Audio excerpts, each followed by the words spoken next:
William Hill sponsors IFL TV.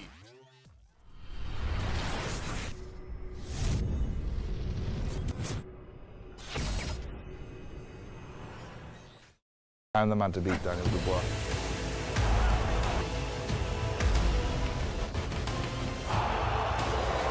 You're going to sleep. KUGAN, CASSIUS, IFL TV, MTK Global. We're at the public workout here for Joshua Ruiz in New York City. Residents of New York City. BARAK. Yes. BARAK. Brooklyn, New York, that is. Brooklyn. Which Even is though not I'm far not a from here. Brooklyn resident anymore, this guy teases me for it because I moved to all the way across Brooklyn, the river baby. right That's there, all I know. Jersey. Brooklyn. So we're in Brooklyn your representative. home place. Huge fight on the zone, obviously, this week. What are we thinking about Ruiz? Is he a better opponent than Miller would have been? I'm not gonna say better. You don't know until they fight. Right. You know, if no one's ever fought, neither one of them has ever fought Joshua, I can't say better. Right. And you know, I say he's just another formidable opponent. I mean, you look at the way he fought Joshua. I mean, the way he fought Joseph Barker. You could have gave him the fight. You know, Yeah. so obviously this is not some. It's not a worse opponent. No, this It's is hard, a it's very hard to good say who's opponent. better or not, but on paper, right? Like as far as styles, it seems like he'll be a difficult fight because he moves a little bit more, maybe faster hands, and Miller stays in front of you. Even though he's good in the pocket, catching and shooting, Miller that is. But looks like Andy will move more, so Right. it might be harder for Joshua to land a big shot, but we'll see. At the end of the day, styles make fights. You know what I'm Right. saying? Like, this dude Miller got 315 pounds, yo. He putting it on you, so that Right. could have been tough for Joshua. Like, you never know. Yeah, it's hard so to it's say, like, man. it's just a different dynamic of fight. That's But I'm it. just happy that people are finally not forgetting about the Miller thing, but finally just excited about this fight. Just Yeah. excited about AJ finally Yeah. fighting in New York, in the USA, and they've accepted Andy as a credible opponent, and they're just ready to watch the fight. So I'm happy about that. Before I ask my next question, I'm just going to make a statement. You've got some great teeth. Boy, them Thank joints you, is white. thank you, appreciate it. You have? That's New York, baby. Yeah? What is that, New got York the It's teeth? the water in New York. Is that the It's the water water in in New the York? pizza. The The fluoride in the fluoride in the water. water, the pizza. Hold up. So, if Joshua is to come through Saturday night, the attention will then turn to who he's going to fight next, etc. It's like a soap opera here and over in England as well. Whose fault is it that the Joshua Wilder fight hasn't been made yet? Whose fault? Good question. I mean, like Eddie Hearn said a long time ago with us, he said, it's a bit of everybody's fault. You know what I'm saying? At any given time. Now it probably, you know, they're probably putting the finger on Wilder now because he went and stayed with Showtime or whatever. But, you know, in the beginning, Wilder was saying that it was Eddie Hearn's fault. You know what I'm saying? So who really knows? I'm not behind the scenes, man. I don't really It's know. hard to say, but from the outside looking in, when you see that, you know, Wilder was offered a substantial amount of money from DAZN and John Skipper and them, you would say like, wow, that's a perfect opportunity. Like they laid it out for you to be able to fight Joshua. But then he has advisors in his ear, and maybe they made a decision that's better for him and his family. But BARAK mentioned this earlier. If we see a Joshua first round knockout, it'll start to create a great story after Wilder's first round knockout, you know, with Brazil. And I think it'll start something, like you said, a soap opera, to the point where at some point it's going to be undeniable. The fight is going to have to happen. And I think we're going to see it in 2020, not this year. But surely we're running the risk of all these kind of heavyweights, and we'll put Tyson Fury in the mix of this. Obviously, they had their fight last year, and it's surprising in the kind of the situation we're with and all the egos and the network politics, etc., that Wilder Fury even happened. Yeah, right. We've That's had true. that fight. It's That's surprising true, it ever happened. But is it a case now of like everyone has to kind of stay undefeated, otherwise you lose a little bit of the oomph from one of them fighting each other, but every time they have a fight, it's a risk that O could go. That's true. I mean, yeah. I mean, in a perfect world, everyone does have to stay undefeated until these guys meet. You know, but at the end of the day, when you talk about the greats, you talk about Sugar Ray Leonard and Hagler and all of them, ain't nobody walked away with their O. You know, they all lost to each other. Yeah. So we don't mind if you lose to each other. Just don't go nowhere else and lose. I credit that, and BARAK doesn't agree with me, but I credit it to Floyd Mayweather. He changed that. This era is an era where people value the zero too much, the undefeated record. And like you said, back then, bro, you think when Sugar Ray Leonard lost to Durant or you know, Hagler beat Hearns, like, you didn't want to see those guys fight again? Hell no. People were excited to watch them again. So even Joshua said it. He was like, listen, you know, I don't care. I'm not afraid of losing. I'm losing to these guys that are supposedly so great. We could run it back, and that creates a great era in boxing. And that's what these fighters need to start to realize, man. Because staying undefeated over there in that corner, it's not a great era. Right. Our era is not great from one man beating everybody. Our era is great from Greats fighting the greats. Greats fighting greats. That's it. So in order for there to be more than one great, you have to lose. You know what I'm saying? There has to be losses there, you know, so that now both of you guys are great. That Wilder freaking Fury shit, that was just idea where it was a draw, but yeah. But it's not just about the O. I think when we get to a stage where the undisputed fight is literally one fight away, which is how it is in the heavyweight division, it's how it is in the middleweight division as well. It's like, you know, it's like Canelo, go and fight Andrade. Yeah.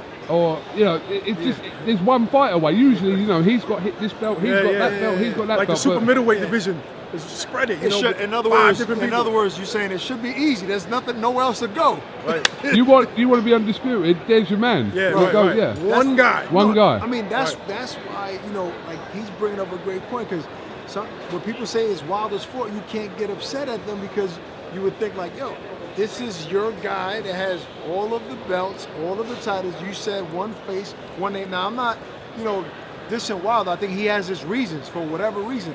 But outside looking in, you would think it would be a lot easier to make that happen.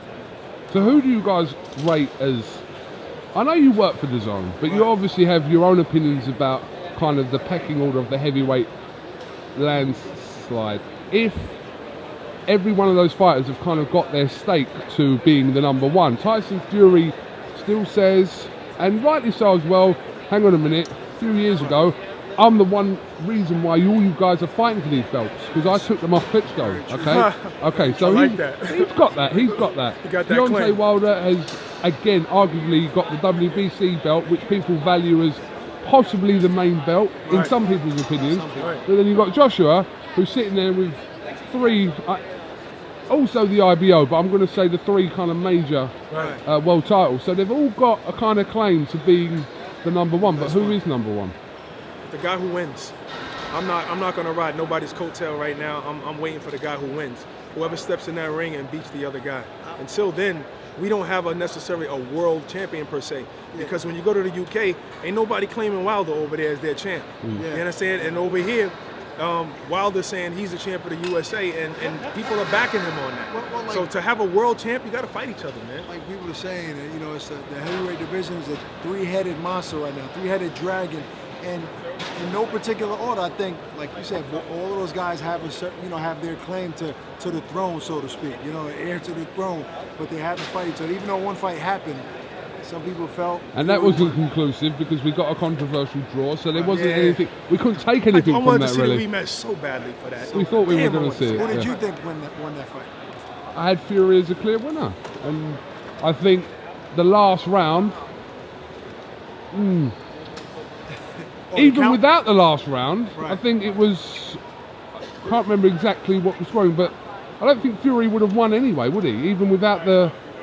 If the last round had happened? That's a good question. You mean if he wouldn't have dropped them? If he hadn't been dropped. I don't remember the cards. That's a good question. You got to look back at that. A lot of people felt that Fury won. A lot of people I know that I've this, conversations with, I kind of felt like Fury made a believer out of me in that fight. I never was a big fan.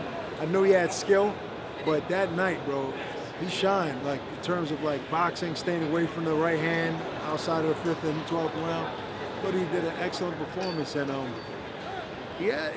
mean, I would say skill-wise, he's probably the most technical one in the division. I'm not saying the best fighter, but technically, I think he could do the most. Absolutely, every fighter has their own attributes. That's why I love the heavyweight division. I think Joshua has Wilder obviously has a power.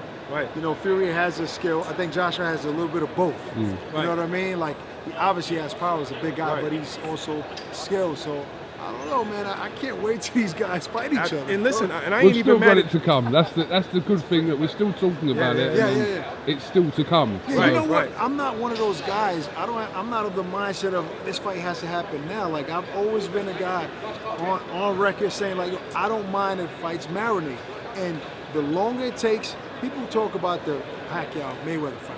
That fight happened at the perfect time. 7 years. Any time before or after that fight, they wouldn't have made that amount of money. They wouldn't have had 4.8 million views or 6 million But views. it possibly may have been a more competitive fight had it happened. Yeah, because sometimes it's about happened. legacy. Yeah, but people say it's about that. legacy. I don't so agree for with the that. fighter, it's not that wasn't the opportune time for their legacy. I don't agree For with that. money, yes, but money is not everything when it comes though? to the fans. Both of those guys are roughly the same age. So how is it not competitive? When guys are older, they move less. You know what I mean? Like, I've seen fighters in their late 30s and 40s had freaking amazing fights, bro. I just think but that fight, people's age and the time they peak in their career are not necessarily the same thing. how old are they when they fought? No, what what everybody's you're saying is saying. that they're trying to say that Floyd gets these guys when they're old. Meanwhile, Floyd's older than most of them.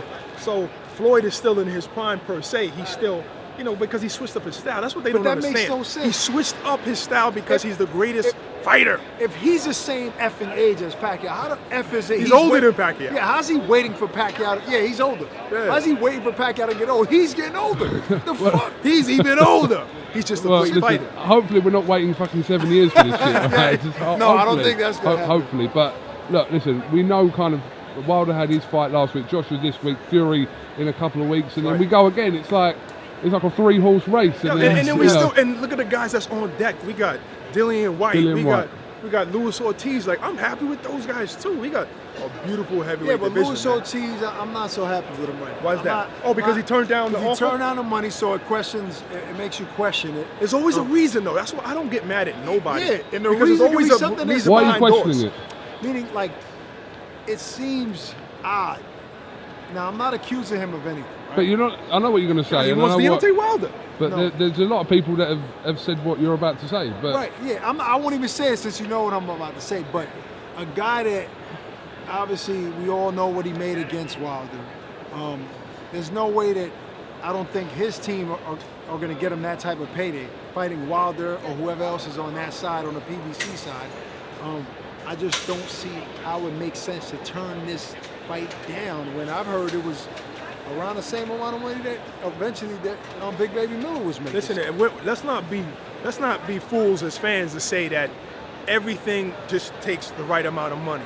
Because look at you on your job. Like, haven't you ever turned down something that might have looked good financially, but it didn't have everything else you need? Money is not always the answer for everything. I agree with that. And that's the thing. And I don't live my life according to how much money I can make, because I'll be doing something else too. That's a you know what I'm great saying? point. It's like it's not always about money. So there's things behind the scenes that these fighters are saying, okay, well, I also want this. I also want that.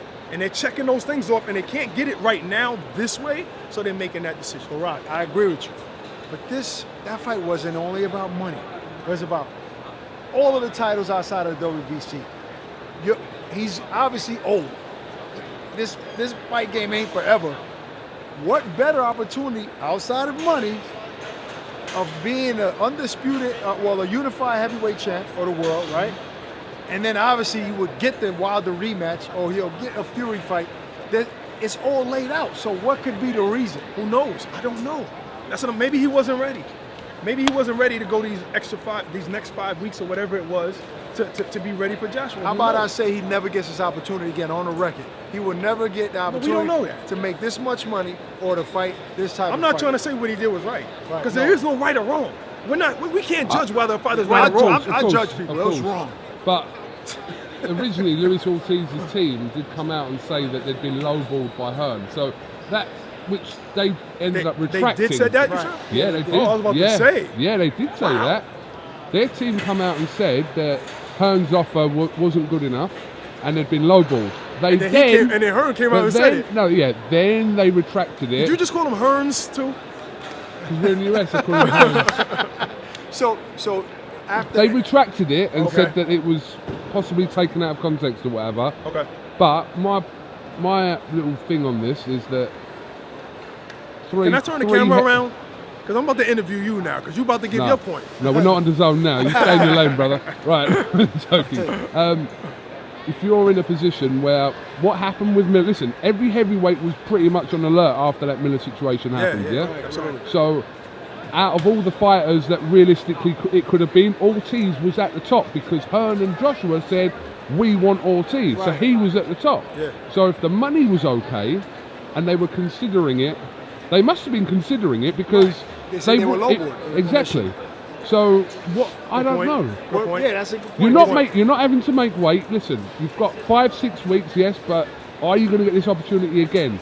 3 world titles, Madison Square Garden, at the age that Luis Ortiz is at, and at the point of his career, I can't see why he wouldn't have jumped at that and thought, this is going to be my best payday. Maybe somebody's promised him $7 million somewhere else. What was his statement? Al Haymon. Is he earning that money to fight Wilder? No. He's not. We know he's not earning. Is he earning $7 million to fight Wilder? We know he's not. No, he's not. But what was their statement when they retracted the statement about them lowballing after Eddie put the number out there, right? What he offered them? Did Eddie put the number? Yeah, no, but it was actually before. I think it was just before Hearn had put the actual number out there, but I don't remember. Rob, come here. When Ortiz's team retracted the statement from saying that Hearn had lowballed them in the offer, remember? What was their reason why they retracted the statement? Do you remember? Why they retracted? Yeah, they did retract it, didn't they? Of all the people I could have called, I got the fucking most tired one here. The most tired. But anyway, they took either it. way, They tried to take it back and say that actually that wasn't the case. Either way, I've heard rumors that they kind of were just like felt like it was last minute, like they needed a guy in there. The fight fans in New York only wanted to see like an Ortiz fight or something, so they would overpay. And maybe they were waiting for a number that was outrageous. Now I don't know this to be true. That's some rumors that I've heard. And then they figured once they moved on to Ruiz, then they felt like, oh shit, we effed up. You know what I mean? Can we get that payday again? No, but that's one thing about Ruiz. He was the one from all of them that actually said, hang on, I will take the fight and I'm not going to outprice myself. But a lot of these fighters, like Kalnaki's he was being tied up because he had another fight coming. He's been promised the Wilder fight. He turned it down, though, Joshua fight as well, right?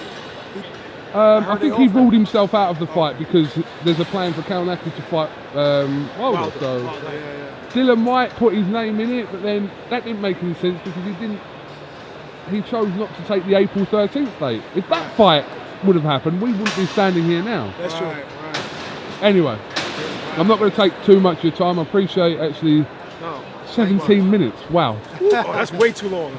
My contract says 15 minutes only. Sorry. 2 minutes of 2 minutes, overtime. that's overtime. It's in the back pocket. Skyrocket, as we say.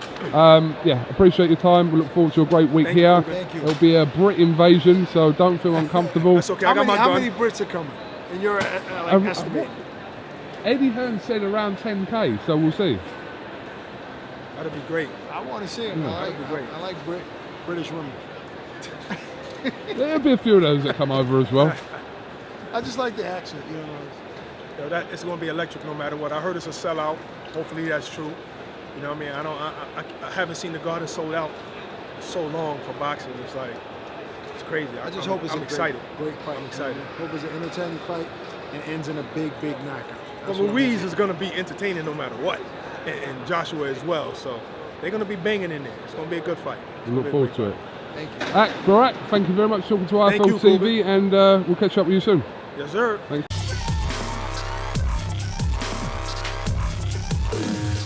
William Hill sponsors IFL TV.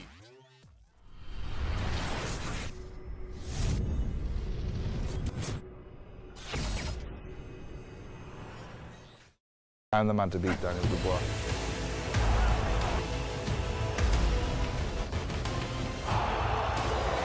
You're going to sleep.